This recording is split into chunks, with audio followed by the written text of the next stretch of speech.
But anyway, do you want to do No, please, you go ahead.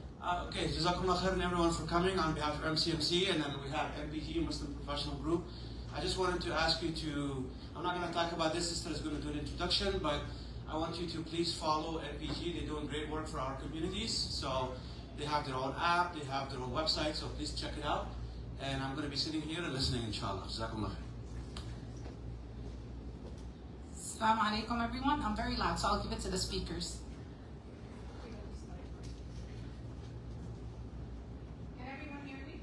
Yes. Yeah. Okay, perfect. So salam and hi to everyone again.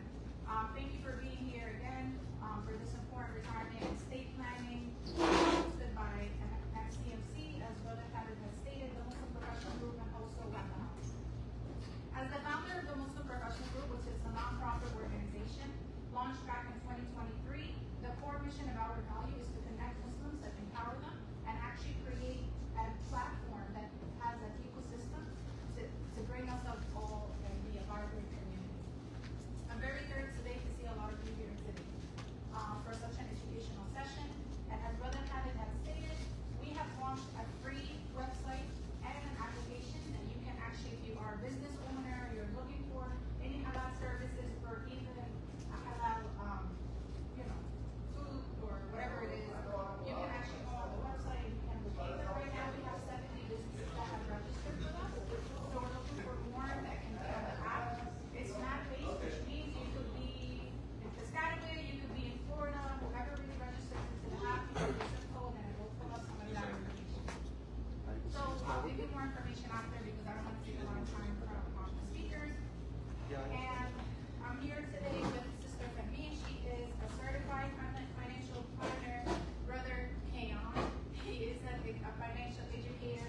And last but not least, Br.Ozzie, and he's a financial planner as well.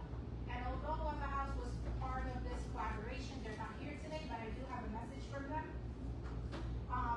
From their interim executive director, her name is Sister Rana Shanawani. She said, as a partner of MPG and MCMC, Wafa House is a registered nonprofit that supports the Muslim community in New Jersey. Their priorities are to assist victims of domestic violence by providing case management, legal, and mental health support. Please visit Wafa House, wafahouse.org, to offer support and share this resource with anyone you think may be in need of Wafa House support to helping victims. And thank you again to MNC and Wafa House for this program. So let's start with our program. Without further ado, I'm going to turn the floor over to our amazing speakers. And again, I really want to thank them tremendously for dedicating their time and effort to be here, as they volunteer their time, and I'm sure it's a weekend, they have families, and they could have been, but they decided to dedicate that time to the community and as a way of giving back. So Sister Fahmin, without further ado, please help me and introduce yourself. Thank you everyone for being here. Assalamu alaikum. As Sister Lamia mentioned, my name is Fahmin Fardous. I am a certified financial planner. I have been in this industry almost, I know I may not look old enough, but almost 20 years. Prior to being at my current firm for 4 years, I was at PNC Bank for 12 years. And that's really where I learned the power of financial planning. I was in the wealth management private bank division, where in order to be a client, you had to have a minimum of $1 million. And that's where I saw, like, working with trust and estates, like how people really plan their legacies. I had worked with trust from like the 60s and 80s, and they plan for generations. So I wanted to do something for my community, but I know a lot of people don't meet that threshold of that $500,000, $1 million threshold. So I kept on looking. I started the journey of becoming a certified financial planner. And at the current firm where I am, there is no minimum to start working with us. It's a fee-only firm where, we're not necessarily, we don't sell any products, we don't receive any commissions. It's really for the advice that we give you, and I'm really proud to be in this space. Also at this firm, I started halal investments to offer that to the community for people who want to invest but don't know where to start or even have a conversation. I am actually one of 3 Muslim female financial planners, CFPs, in the country. And the other 2 are at Azad management, you guys might know them, and they have a minimum of 500,000. So if you please use me as a resource, if you want to have any conversations, if you just want to learn something, that's why I'm personally here, and I'm sure the brothers are as well, just to be a resource to the community. If you have any questions, just to turn to someone to be able to have a conversation. In terms of my background, I've got my bachelor's from Montclair State University in political science. I have minors in business administration and minors, and public administration, and my master's in psychological studies from Seton Hall. Thank you so much for being here today. We have next Brother Keyon. Did I? All right, go ahead. Assalamu alaikum everybody, and just to give you guys a little background about myself, my name is Coach Keyon Corniff. A lot of people call me Mr. Finance on the web, and I've been in this space now for a little bit over a decade. Before this, I was just an ordinary guy that wanted to do something extraordinary, and I was working 3 jobs and I was struggling. I was a newlywed, had just gained full custody of my son. He was 1.5 years old. And my mentor changed my life by simply saying, "Are you open to learning more about finance?" And because of that, I was able to go full-time within 2 years of opening my brokerage and get rid of all my jobs and open up a center, and been on a mission ever since 2013 to educate families and teach them about financial literacy. So some of the things that I do is that I help people with financial education. We provide free workshops, and one of the issues that we help, thanks to COVID, is providing online classes, so that way you could come on virtually on Zoom. We also provide financial planning, services. So if you need any investments, and same thing like Sister Fahmin, and we could help with that as well. Insurance, estate planning, but the most important part of it is the education. So one of my missions is to make sure that we currently just launched a crusade to educate 100,000 families by the year 2030. So we want to make a big impact, and the more that we come together and work together, we can make a lot of things happen. So thank you guys for having me. It's such a pleasure to be here. All right, Brother Ozzie. Assalamu alaikum. I've been in this industry for over 10 years, not 12 with Edward Jones, but graduated from Rutgers. A couple of my friends are part of this community. They're my clients also. They've been asking me to come here for the past 3 years. Finally, I got a chance to come to this community.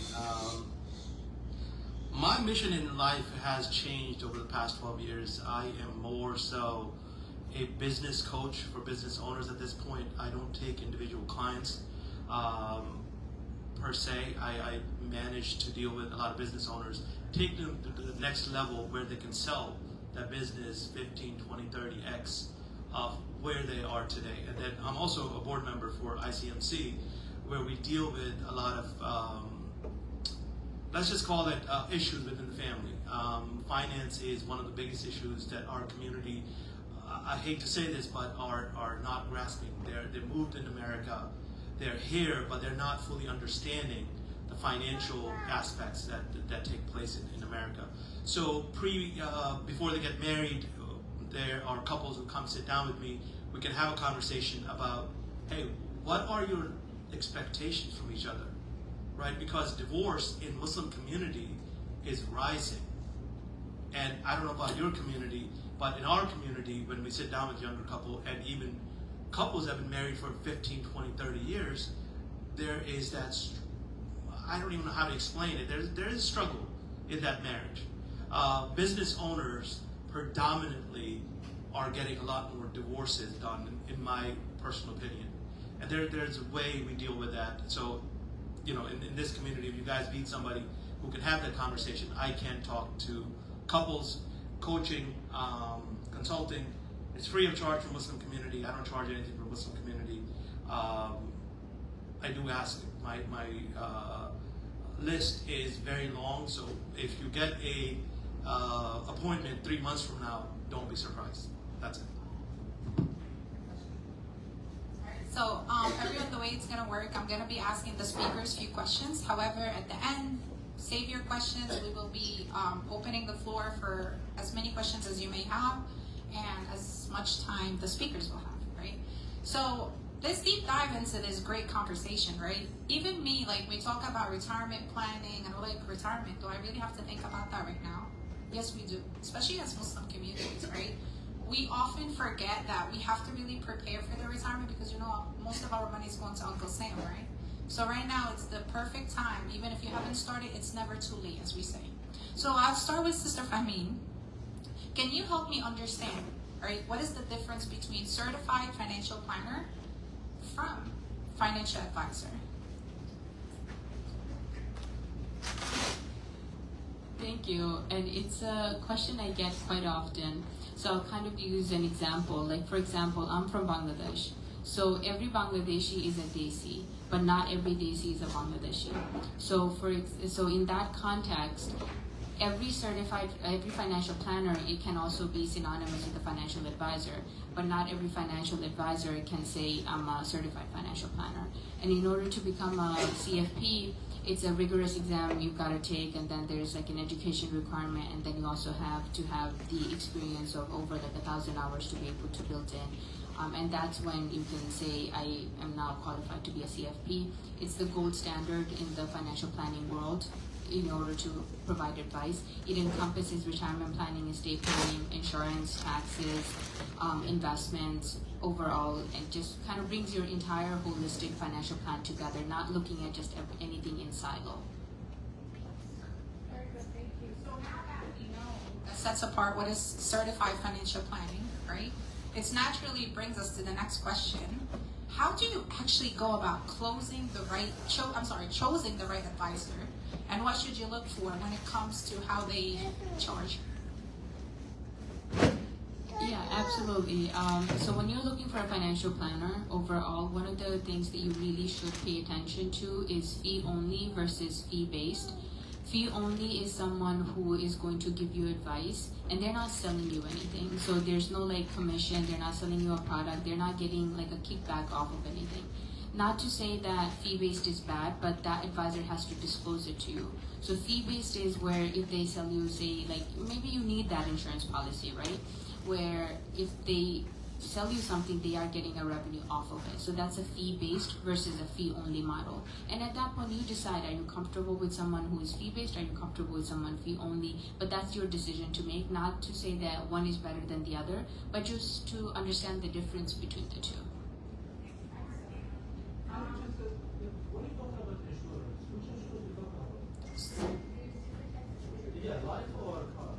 We're gonna go into that. So what I would, questions are great. We're not trying to not have you ask any questions, but I would kindly ask them to have them towards the end.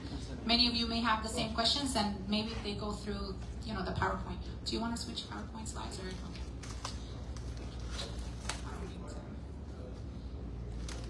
All right, perfect.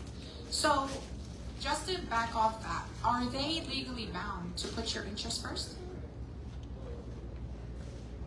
Yes, and the key word to be looking for here is fiduciary.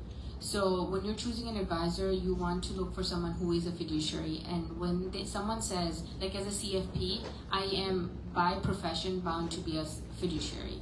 So you ask them, like, are you a fiduciary? And what that means is they have to put your interest first. They're not going to look to say, like, I'm going to offer this type of planning or package to you because it's going to benefit my pocket more than yours. A fiduciary has to put your interest first. Well, thank you again for that and sharing your knowledge and your expertise. Handing over to Coach Keyon. All right, perfect. So I'm gonna start with, I hear FIN, an FIN number, and clueless me, of course I don't know what an FIN number is. So can you help me with that? Okay, so your FIN number is a number that every one of us must know. It stands for your financial independent number. It's a number that helps you to know how much do I need in order to retire comfortably. Because we live in a society that tells us where we need to put our money, but they never tell you how much you're going to need in order to retire comfortably. So that FIN number helps you to know how much you need in your later years, and we're going to talk about how much you got to plan for with life expectancy and how much you may have to save starting out now. So that FIN number is very important to know, especially if you want to retire. Definitely 2 reasons why it's important. It helps you to know how much you need to save. That's one. And then it also helps you to know how much you're going to need. Because like I said, if you don't know what you're going to need in order to retire comfortably, how are you going to retire? So that's a big, big deal. Well, definitely that gives us some clarity on protecting our future. However, insurance, as one of the brothers were asking here, it's just one piece of the puzzle, correct? To make sure everything stands strong, we need to look at the bedrock of this. So can you tell us what is the importance of building a stronger financial foundation? Absolutely. So a financial foundation, especially in today's economy, is quite important. So for example, a few things you must look into when you're building a strong financial foundation is, number 1, do I have the proper protection in place? Right? And then number 2, what is your emergency fund? How much emergency fund do you have? Do you have a control over your debt? Do you know how to manage your debt? And then most importantly, do you understand the right place to start saving and investing your money? Right? So all those things build up a financial foundation. Just a few, but those are some of like the main ones to think about. But there's a lot more that go into it. But those 4, proper protection, emergency fund, managing of the debt, and saving and investing. Sounds good. So I know was there? No? Okay. So I know when it comes to questions about life insurance and things like that, I'm not getting into any depth, but what must you know before owning a life insurance? Before you own any life insurance, and an agent want to come and sit down with you and talk about life insurance, first thing you must know as a consumer is something called your DIME method. Your DIME. And those are the 4 things you must think about when you're owning life insurance. Can this protect my debt? So that way it doesn't become someone else's burden upon me passing. Is my income going to disappear for the next 15 years? Is my mortgage will be taken care of if, God forbid, if you have any balance? And can my kids go to school without acquiring any more debts, right? So when you think about life insurance and owning it, think about your dime, because there's 3 events you got to plan for. 1, if I die too soon. 1, if I live too long. And God forbid I get sick in between. Very important. Excellent. So right now that we knew about the foundation that sets us for success, keeping it secure, requires a lifelong knowledge, right? Correct. Which leads us directly to our question here. Why is financial literacy financial literacy is important for all ages of group? Well, you got to think about it. The economy is changing every day, right? Money once used to be backed by gold. They took it off gold standards, now it's backed by nothing.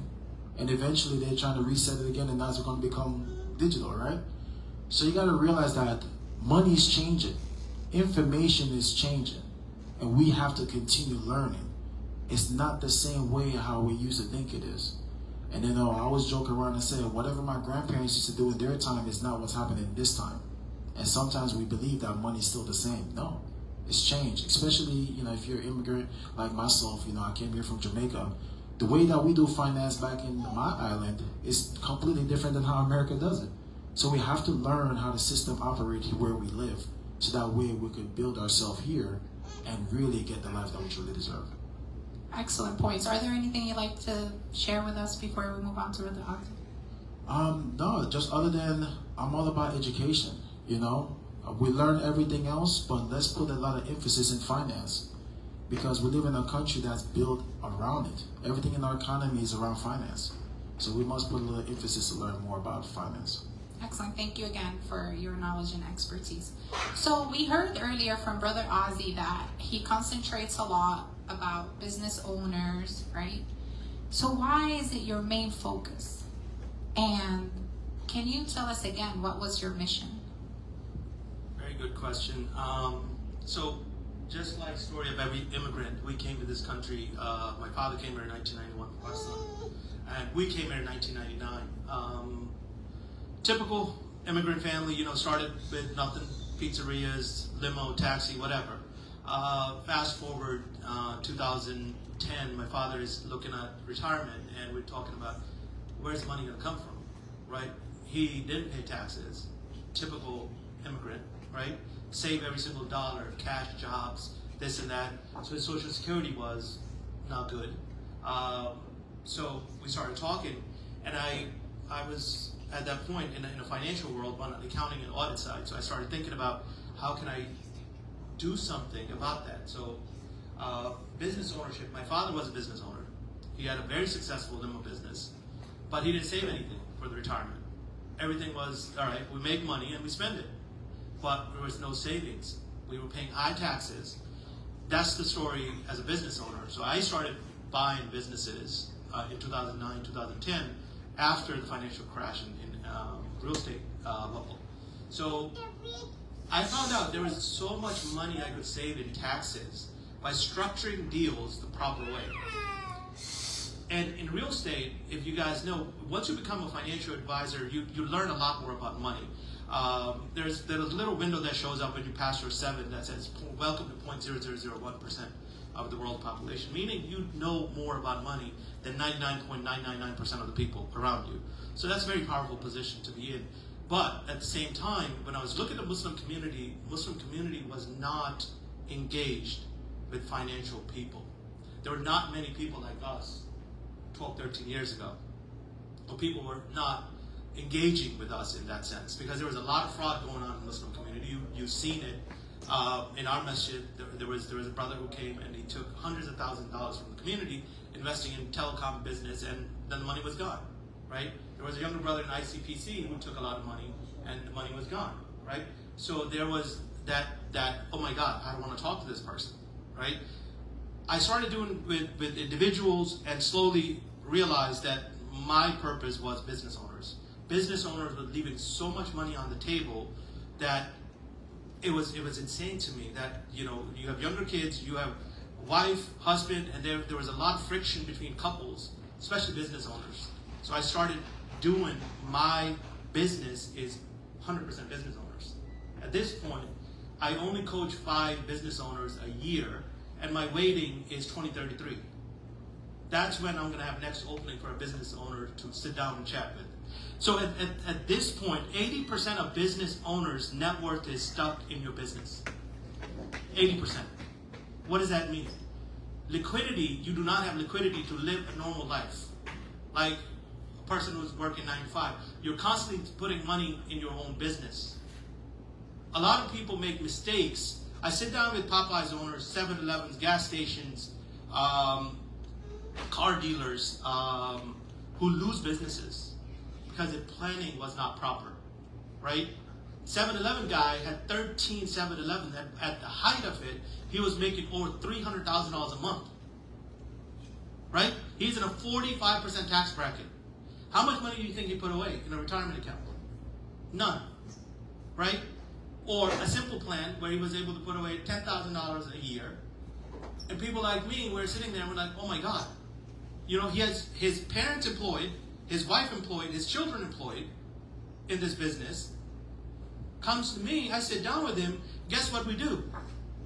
First year, we take $1.3 million out of that $3.6 million he was making, put it away in a retirement account. And a 45% tax bracket, he's saving $600,000 in taxes. First year. What happens 5 years later? Right? In a proper investment, proper tax planning, instead of retiring at probably 70 that he was going to, he was able to retire at 62. Not only that, now let's talk about the business planning. This is something that happened last year. I did a seminar in December. Yeah, we had a professional gala. We do it once a year, so it was in December of 2025. Yes. So somehow the word got out, and I got approached by somebody from Michigan, a brother who owns a Pharmica business, a granite business. He was getting older, and he said, Br.Ozzie, I need to sell my business. I need to talk about giving it to my son-in-law, blah, blah, blah. So we had a conversation. We talked about that. His son-in-law is a physician. What does he know about granite? No, this business is doing $6 million a year. I'm not, I'm going to sell it. Okay, sell it. What are you going to do with it? Oh, the money is going to go to my 2 daughters. Okay. You know how much tax you're going to pay on this money? No. Okay. Typical, right? So we started getting involved. He got the first offer that he got was $32 million to sell the business. Right? No, hold. Let's get more. Let's talk about this more. So this was just December, but today is almost August, 8 months. We were able to do a partnership with a group, Carrera Group, out of Italy.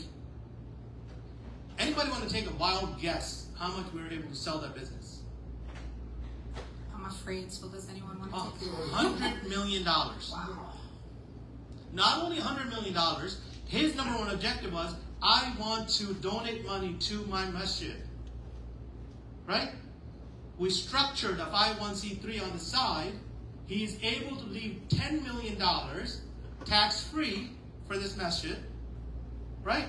And not only that, we backdoor a income stream for him to earn $1 million for the rest of his life. And now the daughters are going to get $500,000 from the investment, and it's in a trust, just like Rockefellers. Rich people don't pay taxes. Trump said it, everybody hates him. But it's true. Why pay taxes when you don't have to? We are afraid, oh my God, I got to pay taxes. No, you don't. There are ways around it. So he went from 45% tax bracket Legal ways around. to 21% in taxes. So on $100 million, that's $23 million. That just saved like this in 8 months. That's the power that we bring to the table. And the reason why I'm with Edward Jones, that's one of the questions that a lot of people ask me is, we're 100 years old. Edward Jones, not me. I'm a little bit younger. But what we do is we have access to, when we make a phone call, to the portfolio managers, to some of the largest tax firms, some of the biggest M&A firms. So this guy, his trust and everything, all the work is done by Hirsch Blackwell, which is one of the biggest estate planning firms in the United States. Right? So we planned it in a way. We brought PricewaterhouseCoopers to his tax return, because his tax return was done by a guy from Lahore, Pakistan, in Pakistan, believe it or not, to bring PwC into the picture, and we were able to save him all this money. So for business owners, that's the power that we bring to the table, and that's the reason why I do what I do, to have Muslim community save all this money in legal ways. Excellent. That was really really informative. Which brings me, I know you deal with community, couples, a lot of that, and as many of you here, of our speakers, we love to give back to the community, right? So tell me why you like to give back to the community, and what is your goal? So that's a very good question, and that's the passion in life, right? Without passion, you're just working Monday through Friday. So you got to have a passion behind what you do and why you do what you do, right? My passion in life and the goal that I have is to have 100 young kids, both sisters and brothers, 100, in the next 10 years to become part of these Fortune 500 firms. I'll challenge every single person in this sitting to go home, look at the structure of a board of any financial firm, any pharmaceutical firm in the United States, any bank. I'm not going to say who, but look who controls that board. If you find a single Muslim brother on that board, call me. Right? There's Muhammad Alarian, who was a bond king, and he was, right away, everybody hated him because he dealt with bonds, but he's the only well-known name out there. There's nobody that's doing that. So my goal, purpose is very simple. Focus on 10 kids a year for next 10 years, 100 kids, and put them in a position to be part of these board members out there. So my humble request to our Muslim community, brothers and sisters, is very simple. Don't just focus on doctor, lawyer, engineer, or a failure. Have them, your children, look at other options other than accounting, finance. There are other options available. My own kids, I'm a financial advisor. I'm a business owner. I have 17 companies under my name right now. What do you think I'm teaching my kids today to do? He's 16 and 10 years old. Become a plumber. You guys are all shocked. Become a plumber. Am I going to have my son roll around and fix people's bathrooms? No. He's going to be the business owner. Who's going to own a plumbing firm that's going to do $100 million a year? So you have to have a conversation with them today. I wish I was able to bring them today. I couldn't. What he's doing today is him and his younger brother, who's 10 years old, are cleaning people's garbage cans. He's learning how to do a financial business today. Can you repeat that, because I have my kids in the back? What are they doing? They can come. They can come to our business. Do a business planning with me. My two sons have a business plan with 9 other kids in our community. Every single day for the past 2 months and next month, they're going to people's houses, knocking on doors, cleaning the outside of their houses and garbage cans. Do they need to? Nope. All 9 kids, our parents, us, I know all of them, right? Our net worth is $500 million. 11 kids. $500 million. And our kids are cleaning people's garbage cans. We don't need to. But we're teaching them the value of dollar. Right? Tomorrow, he wants to go to, what is it? New chicken place opened up in Parsippany. Dave's Hot Chicken. Right? He wants to buy chicken. Guess what happens? You got to pay for your own chicken sandwich. And it's $14. Guess what? He said, that's one garbage can. I'm not paying for this. I got to go clean one garbage can to pay this $15. I said, absolutely, wonderful. Don't do it. Save that. Not only that, teach them the proper way of doing business. Don't just be a parent. Right? They have the power washers that I bought for them, but they have to pay me back for the power washer. That's a business. You are a business owner. Or 11 kids. Guess what? I paid $1,000 for this stuff. You guys each owe me $90. How are you going to pay me? Every day? Or are you going to finance it with me? Right? Teach them the proper business. So tomorrow when they're faced with a bank, I am their bank. Now they're learning how to deal with a bank. So these are the things as a parent we are not doing. We're just giving. And when you give your children all these things, what happens? Failure. A lot of business owners, I sit down, what's going to happen to your business? There's a brother who's given 37 Exxon Mobil's to his brother, his son. Right? Does the son know how to run the business? Nope. But what do you think is going to happen? 2, 3, 4, 5 years from now, somebody's going to come and take it. Right? We are in a very, very unique situation right now in 2016. Next 10 to 15 years, there's going to be $40 trillion businesses that are going to change hands. One generation to the next. Never happened before in the history. So if you are looking at businesses, now is the time to get your kids involved. Now is the time for you to get involved and buy those businesses. Because you can triple your value, quadruple your value if you structure it the proper way. Excellent. I thought I was coming to learn more from me. Now the kids are learning a lot more too. So that's great. Thank you for sharing that. And again, all of us, we share the same sentiment, and where we really want to give back to the community, right? Sister Fahmin, Coach Keyon. But Brother Ozzie, I do know that you do have a plan for the next 10 years for your community, for the Muslim community, right? Would you like to share those plans, inshallah? I kind of talked about a little bit about that. 100 kids, next 10 years, 10 kids a year, right? I want them to be entrepreneur, CEOs of the companies, business owners. I don't want them to be just doctor. I want them to own hospitals. I don't want them to be a employee in an IT company.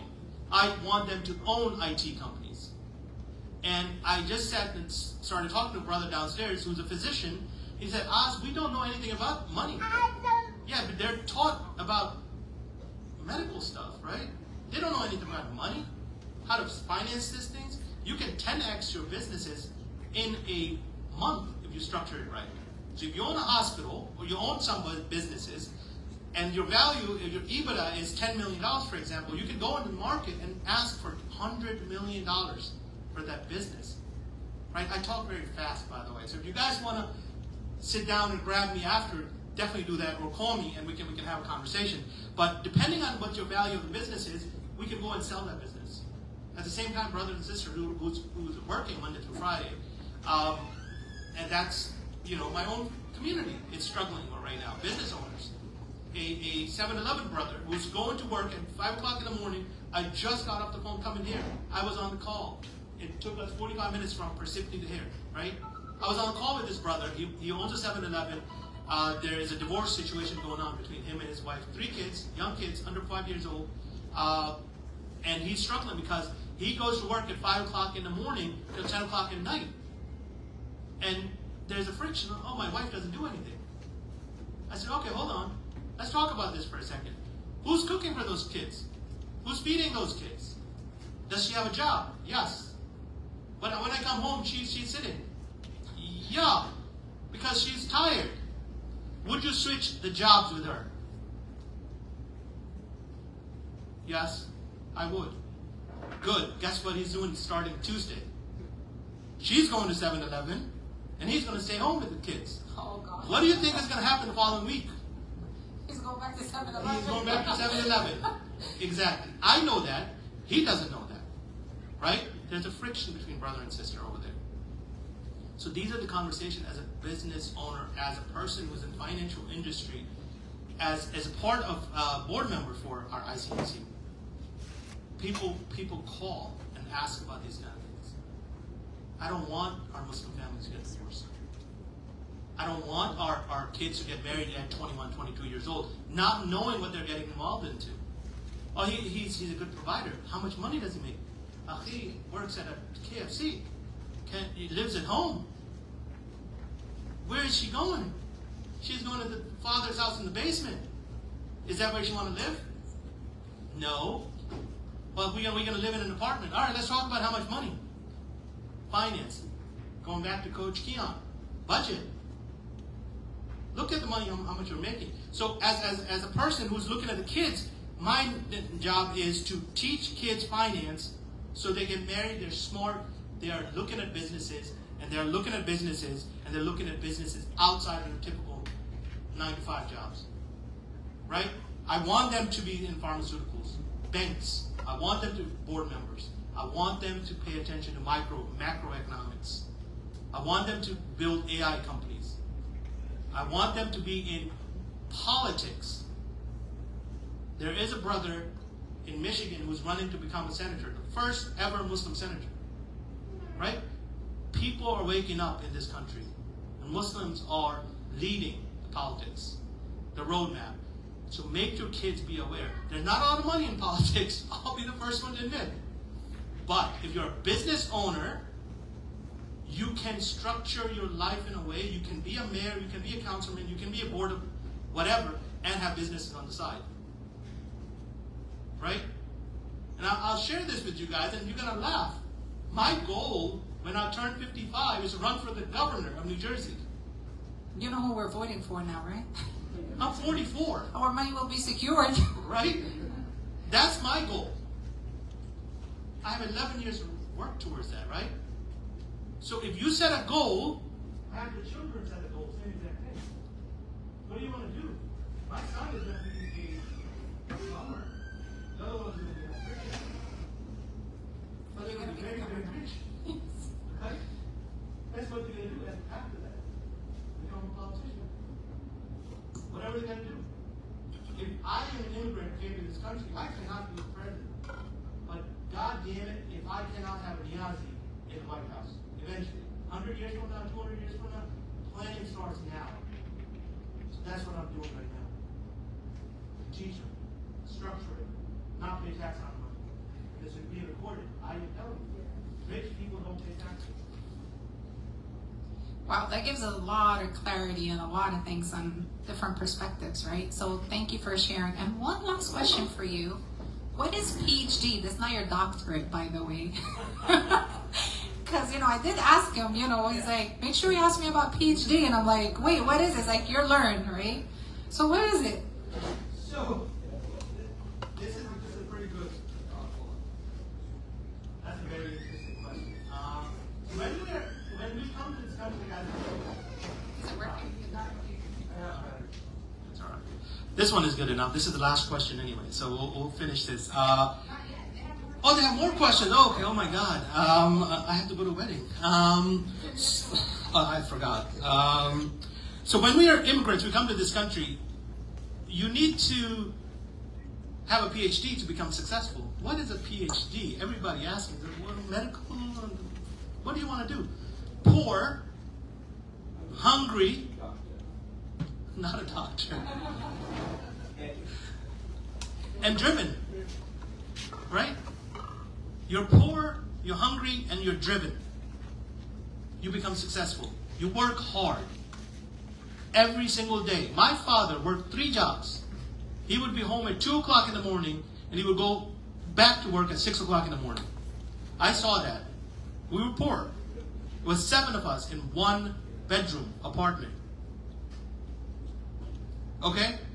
I don't know if Sister Lamia now, she sees, I don't know if you saw my home or not. I own the 3rd biggest house in Persephone. Persephone is a pretty big house. Yes. So, I know, so everybody is invited. So, that poor, hungry, driven mentality now is going to be instilled into my kids. They're going to be looking at PhD, but it's going to change now. You know why it's going to change? Because now PhD stands for Papa has dough. Right? Now they don't have to struggle like I did. I'm going to put them ahead of line now. I started with everybody here. They don't have to start here no more. They are ahead of line now because Papa has dough. And that's the PhD that I'm teaching our Muslim community. Can Mama have dough? Mama can have dough, yes. All right, perfect. Well, thank you so much for sharing all that knowledge and expertise. So I'll go back to Sister Fahmin. What is one piece of advice that you want to give our community today? That's such an inclusive question, but honestly, like, to kind of sum it up, I would say to stay curious instead of being resistant towards change. One of the things we see in our communities a lot is, this is the way my father did it, this is the way my grandfather did it, and this is the way we have to do it. The world is not the same as it used to be. Even 10 years ago, even the generation I myself grew up in, I can't raise my children the same way my parents raised me. So you have to change with time, because if you don't, you're going to get left behind, and there's going to be a lot of friction within spouses, within parents and children and families in general. And we see a lot of friction happening now because there's so much resistance to hold on to what was previously because we're afraid to change. But one of the most constant things in life is change. So to be able to be open to it. And if you have any questions, seek out someone who is a professional, someone you can trust. There are a lot of Muslim resources out there now to be able to have these conversations in a confidential way. And what we're really afraid of in our communities is we don't want to air our dirty laundry. Obviously, you shouldn't. Go to someone where you can have private conversations with, just so you can even check your thought process. Sometimes, we all like to think, like even in the story of Yusuf alayhi salam, like, it's the brothers that are the evil. But maybe sometimes we're also the problem as well. And we could be part in, we all should be able to open to change. And we can also all grow and improve in one way or another. So just to be able to be open to it, keep an open mind, I think that's the best piece of advice I can give. And I mean, everyone here is older, and who am I to give advice? But just in general, like, that's across the board, I think. When you're dealing with your children, grandchildren, it's something to be able to think about. And obviously, especially in the financial world as well. Because we're so used to real estate and cash, we don't understand how money can grow through investments. And investments can be in very different ways. It doesn't all have to be all in the stock market. That's just one avenue. but there's different ways where we can grow, and you need to make sure you don't have all of your eggs in one basket, and for many cases, right under the mattress. So, I'm not letting you free yet. So for our young sisters and women, right, coming from a female certified financial advisor, what do you really want to tell our sisters, including myself? Take charge of your own money.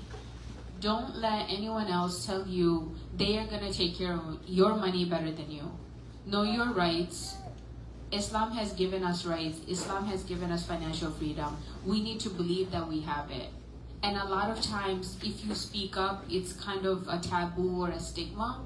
Don't be afraid to have conversations. And you might be met with resistance at first, but please don't succumb to it.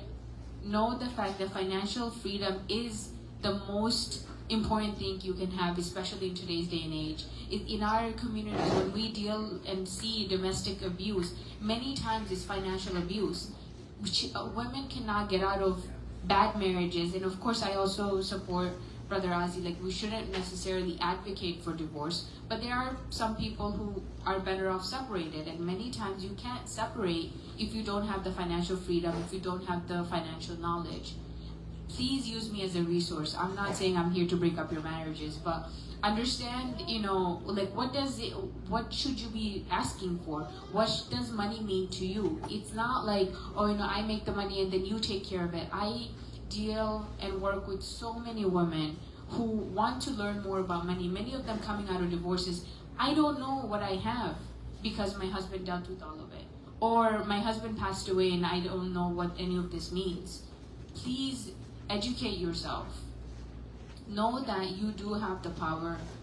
Financial freedom is the key to everything else. And many times as you get older, once you also have the knowledge, you'll also earn a lot of respect from your children. And it's unfortunate that's what it is. A lot of times if you don't have the keys, it's like, you're just another person. So. Excellent. Thank you so much for sharing that. Coach Keyon, what is a piece of advice you would like to give our community from? Man, I must tell you, the amount of advice that you guys already got, I'm going to tell you how to bring it all in, right? The first thing you have to be is teachable. That's the first advice I'm going to give you. Be teachable.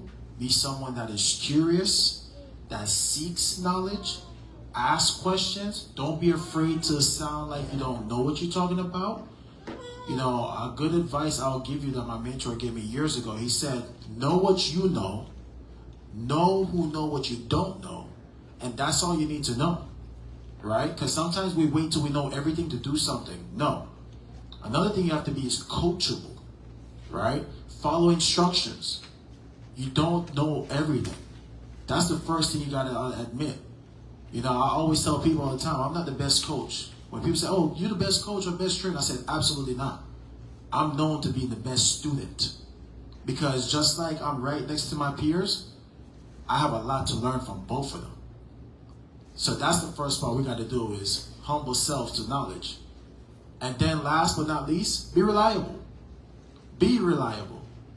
I could sit here and look at Br.Ozzie and say, man, you inspired me. Right? Because we all want to be that in many ways, right? And the fact that you confirm that I'm doing the right thing for my boys too. They did, shoveling in the snow. And they're doing raking leaves in the summer, right? They got to make their money. And when they want to buy their shoes and they want to buy the stuff that we're not going to buy, but they also got to invest. So we got to be coachable, right? Teachable and reliable, and be curious. Don't be confined to one way. Create multiple streams of income. That's something I want you guys to take away from this. Multiple streams of income. Ownership. But don't own it just to pass it down or to make it become a generational thing. No, talk to someone like, Br.Ozzie right here. But if you need a plan in place, you got to talk to Sister Fahmin. If you need someone to, push you and go through all of that and get solutions in place, you can reach out. But you got to get in front of the people that have the knowledge and the information to make you the better Muslim. Because at the end of the day, yes, as brothers, we are providers, But remember, as sisters, we are the multipliers too. You're the multipliers. And that's what makes a great home, right? So it's a teamwork. We got to work together. And the best thing that we could do is provide a luxury on earth as we prepare for Jannah, right? So thank you guys. Jazakallah khair. Br.Ozzie, I know you have shared the whole lot, but if there was one more thing you'd like to share, what would it be? So I'm gonna piggyback on both my sister and brother over here. Be curious. Learn about everything, but be laser focused on what you're good at. I am good at business ownership. I can spot a good business from a mile away. But you talk to me about 100 different things, and I guarantee you I'll know something about those other 99 things. But if you find a better business person when it comes to valuation, when it comes to looking at generational wealth, transfers from business standpoint, go ahead. I dare you. 18 minutes a day is all it takes for you to become better than 99.99% of the people around you. Focus on what you're good at and be the best at what you're good at. But be curious and learn other things around. Know things, but be the best at what you're good at.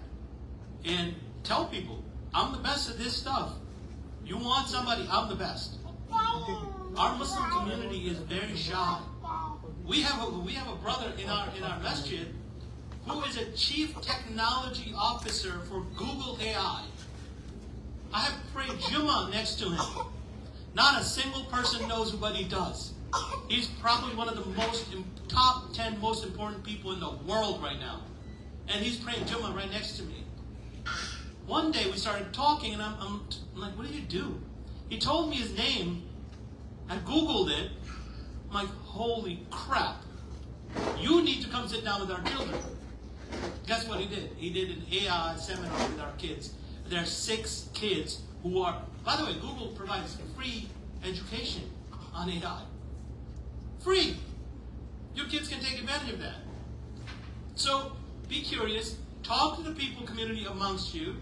There are people who are shockingly good around you that you can learn from. And you're never going to have access to them. CEO of a very, very large company, he told me not to say his name, prays in our masjid. I happen to, I'm a curious person. I asked a question, what do you do? He told me the name, and I said, oh, there's the same name. There's a guy who works on the same road as me. He's the CEO. He's like, yeah, that's me.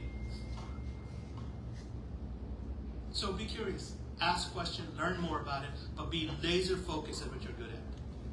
Excellent. Great points. Great topic today. So the floor is yours for any questions that you may have. I'm going to come around. So we'll start from the brother here. If you have any questions, please raise your hands. And I know we have a few sisters, but we really would love to hear from the sisters too. Assalamu alaikum warahmatullah. Jazakallah khair for coming over and giving us the awareness. This is really very helpful. My question is mostly from the retirement investment point of view. I know that there are a lot of initiatives in Muslim communities, organizations, and brothers who are stepping up and trying to provide some solutions. But as a individual Muslim, my first problem is that I start looking into is these models or products or whatever offerings, are they aligned with the Islamic principles or not? That's the first question. I mean, you might deal with this question every time you go anywhere. So that's my first thing. And when I do that, I see that, I could be wrong, but I see that a lot of time, whether there is no transparency in those, efforts, or they're not simplified enough for an individual Muslim to understand and grasp it and absorb it. So the first thing I do as a Muslim, I step back. So that's my question. What do you have different, and how to deal with this kind of, gap an individual Muslim have in their minds. Thank you. Thank you so much for the question, because that actually is the question of a lot of people, a lot of the Muslims that I work with, because obviously as Muslims we want to make sure what we're doing is halal, right? So what Brother Ozzie is talking about, right, like structuring your business, I'm not a scholar, and by any means I'm not going to act like I am, but in terms of like as a business owner, how you're structuring, you saving money, you saving taxes, if you save more, you can also give more as well. In the sense of like when we think about the different ways to structure for our children, it's the manner in which you're growing your money. So if we're talking about the investment world, I spent a year working at my firm to make sure the investment offerings that we offer is halal, because I didn't want to bring something to the community that I didn't feel comfortable with.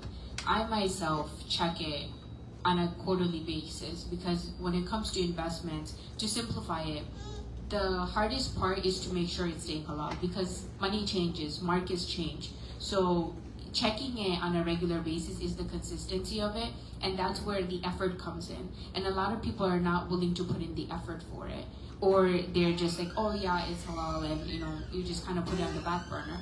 But also understanding we're in the United States, right? So if we're looking for something 100%, it's really difficult to find something 100%.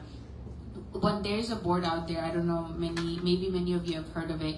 It's called the AOFI standard, the AOFI Scholar Board. So they're based out of Bahrain, and they basically will vet. So whenever you go to anywhere, you should look at what is the standard that they're using. And if you hear AOFI, you know like that's the highest standard when it comes to vetting. So if it's approved by them, then alhamdulillah you're in a good space, because they are scholars and they have vetted something and say like, okay, we have approved this. So if a firm is bringing something saying this is done by AOFI or this is checked by them and we're double checking it, inshallah, you're in a good place, versus like just someone saying, oh yeah, I've done my research and I've just done it my way, like, and to your point, there's no transparency. Maybe there is a reason to kind of pull back overall. Does anyone have any other questions? Our sisters? Oh, we gotta get one sister to ask a question. That's what we always worry about, that the sisters don't ask questions. Sister, oh, go ahead.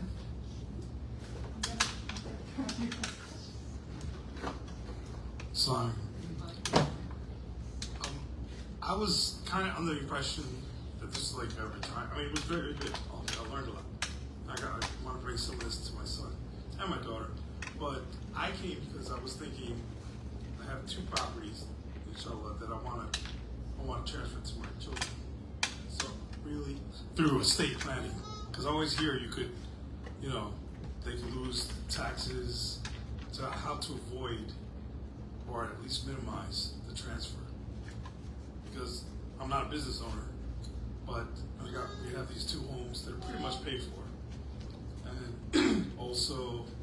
Well, bank accounts, they're going to get their own money anyway, so I'm not concerned about that too much. But that's my question regarding assistance in estate planning. Good question.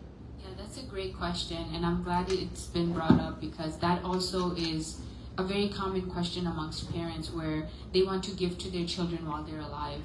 I hope you have, you will start the process to work with an attorney or with a financial planner on your estate plan. But one of the biggest assets the rich use when it comes to this is called cost basis, right? So for example, let's just make up a number. You bought this house for $100,000. Now let's say it's worth $500,000. You have a $400,000 gain. So now if you transfer it to your son or your daughter, you will transfer your cost basis. So they will, when you transfer ownership while you are alive, your $100,000 also goes over to your child. So now if they sell it, let's say when it's $1 million, they will have $900,000 in gains that they have to pay in taxes. However, if you embed it as part of your estate plan, and after you pass, it goes to them, they get what's called a step up in basis. Step up in basis is the date of your death, what is the property value, it gets stepped up. So from $100,000 now it's $500,000, all that 400,000 in gains goes away. So now let's say they sell it at 500,000 and they just got it at that stepped up basis, they will not pay any taxes. So this is a very powerful way to continue to give wealth if you're trying to plan for your legacy without having to pay taxes. Please do not transfer while you're alive. Put it as part of your estate plan, and so they can get that benefit from the step up in basis. I think Brother Ozzie wanted to add something, right? No?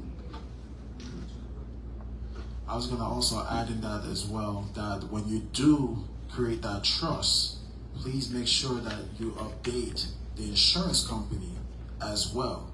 Because when the trust becomes the owner of your property, but you're still the owner of the insurance, anything happens to your property, that defaults your house. So you got to update not only the deed alone, but make sure that you also update the insurance company that the owner of the property is now the trust. That's a big one. A lot of people make that common mistake too. What about the estate tax? Like property passing over to the child. What's the best practice like regarding paying the estate tax? New Jersey does not have an inheritance tax anymore. If you know people like in Pennsylvania, there is an inheritance tax there. So that's why careful estate planning is really important.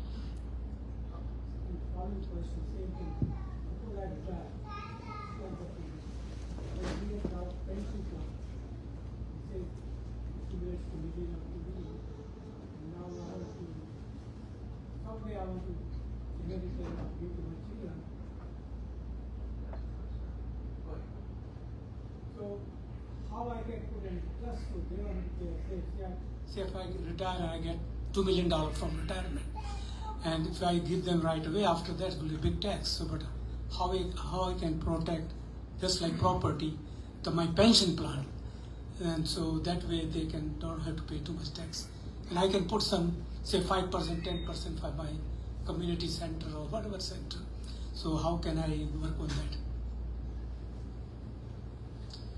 Very, very good question. And one of the biggest challenges in the Muslim community is we love to give our masjids. I love to give money to our masjids. But we don't do it the right way, right? So there's a way for you to give a masjid appreciated asset. Let's just call Google stock. You bought it at $1 as an employee, and now it's worth $100. It's $100,000 that you're giving to the masjid. With me so far? Now, what happens?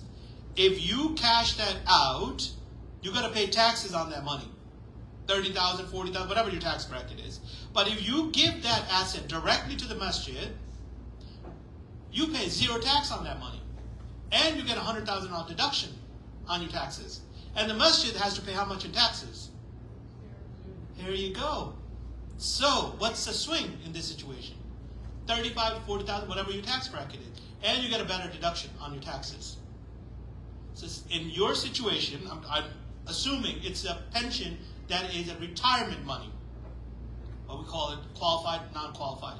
So in that situation, today, if you are, I'm sorry to say this, if kill you off in this situation tomorrow, this $1 million will go to your generation and they have 10 years to take the money out of the retirement account. As soon as you take the money out, they pay tax on that money that year. And at the end of 10 years, if they don't take all that money out, it comes out one lump sum at that point. So depending on the situation that you're in, every single one of us is going to give you different advice, right? But there are ways around all of that. You can start gifting them differently. $27 million can be gifted to your family without taxes. Okay, we can hide a lot more, but 27 million legally. If you're over 27 million, come talk to me. We can figure that out. But up to 27 million, we can get rid of easily. And there's a tax form that I want you guys to get very familiar with. Two very important tax form. And it's the IRS tax form 709. Remember these numbers. IRS tax form 709 and 706. Play a very important role, especially when it comes down to gifting money where you could gift, I think it's up to Jersey, I think it's like 13 million, something like that. You could gift in a lifetime, and if you want to gift more, then you file the 709 tax form that allow you to give more and give money in real time, and you don't have to worry about that affecting your loved ones. So 2 tax forms that you should always remember, 709 and 706. So does 709 comes as a deduction on your employee? No, it's not a deduction. So, like Brother Ozzie mentioned, there are ways where you can gift, right? So this year, it's $19,000 a year you can give to anyone, your neighbor, the next bicycle boy, it doesn't matter. You can give $19,000 per person to, it's called the annual gift exclusion. You don't have to file like the forms for it. If you give more than that, then you file because it goes towards your what's called your lifetime exemption. So right now the lifetime exemption is a little over $13 million per person.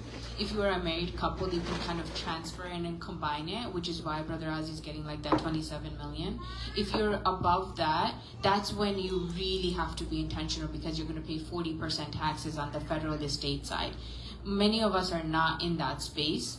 However, if you are, obviously you should really be intentional about your estate planning and create trust to kind of protect and shelter your assets. But for the average person, if you are getting like retirement income to also help with the tax situation with your heirs, you can give $19,000 per person. So let's say you have a daughter and her husband and she's got 3 children. So you can give $19,000 to her husband, to each of your 3 children, and you can give that, and then your wife can give that. And that's a great way on an annual basis to give money out without having to worry about leaving a huge inheritance afterwards. So you can tell them and direct them like, hey, you know, you can put this towards education, you can use this for down payment, whatever it is. Like, you don't have to file anything, they don't have to file anything. That's why it's specifically called the annual exclusion amount, and the government changes it usually with inflation every year. So most likely maybe this next year will be 20,000. It basically changes every year, but 2026, you have until December 31st to make sure that money is received to give that 19,000. So you exclude it on your 1040. You don't have to do anything, but if you do 20,000 per person or something, then you just have to file it so the government can track how much you have given. And if you are under that 13 million, then they're not going to say you have any estate tax. But if you are, then, you know, the situation comes in, like you might have to pay estate tax on top of it. But every person can give up to $13 million with this administration right now, without having to worry about federal estate tax. You know, we are Muslims, so we're not creative ways of doing things, right? You guys heard of educational endowment funds by these large universities? You could do that for yourself, for your children and grandchildren. So in your situation, if you have $1 million, take that money out and put it in a education 529 account, and guess what? For next 20 generations, that money can be used for your great grandkids for their education purposes, and there is no tax on that money. So there are ways around it. We can be very creative. All 3 of us, you guys can call, and we can give you some pointers as to how to put the money in a proper investment. So another related question to this is, you talked about gifting money. Can an individual also gift a business or a house or some, you know, investment or something? Can it go the same way, or money is different than Now you're thinking like a Muslim brother. That's exactly what I was talking about. That's a deeper conversation. So you can pull us aside after, because this is very specific to you. But yes, we can give a house or business to somebody for $1. All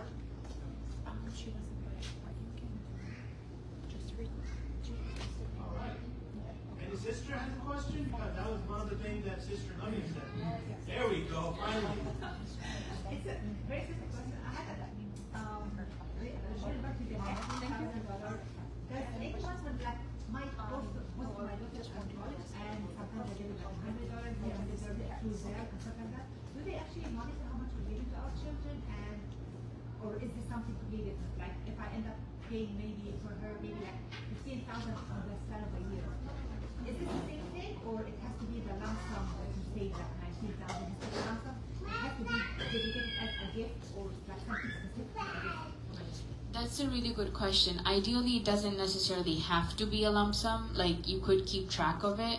But if you're giving it